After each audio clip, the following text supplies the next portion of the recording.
In the last lesson, we learnt what is a backend, and we saw that the backend is built out of three main components: backend actions, a database, and a server.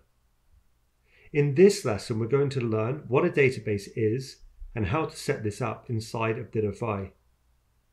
It's easiest to think about a database as a gigantic collection of spreadsheets or tables that can be used to store data that is important to your app. So, for example, we might have a table to store users' data, one to store lists of products, or one to store our list of to-dos. All of these tables will then live inside of the database. To create a new database in Dittofi, go to the Data Models tab here, which is one of Dittofi's backend tools. We already have one table that is part of the database called users that you can see here. This database stores the users that are signed up to our live app. You can see the user that we created when we first signed up to the app right here.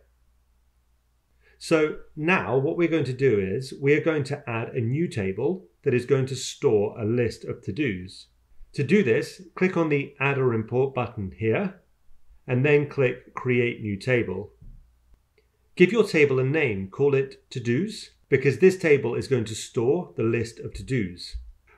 Next, we need to add a column to our new to-do table.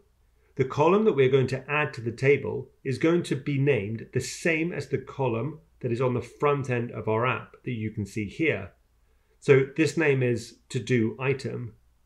So to add the To-do Item column, click the plus button here, give the column the name To-do Item, choose the type of data that's going to be stored in this column. In our case, this will be single line text, and click Save.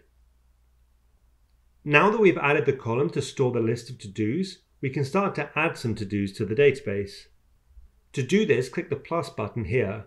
Then fill out the form with a to-do such as Run, App, Launch, Program. Then click Save. This will add the new to-do item to the table here like so. Next, click the plus button again and add a second to-do. Call it something like Walk the Dog. Click Save to add this to-do to the to-do table here. Okay, so this users table here and this to-do table here make up our database for our to-do app. In the next two videos, we will learn how to retrieve data from this to-dos table inside of our database and display this data in the to-dos table here on the front end of our app.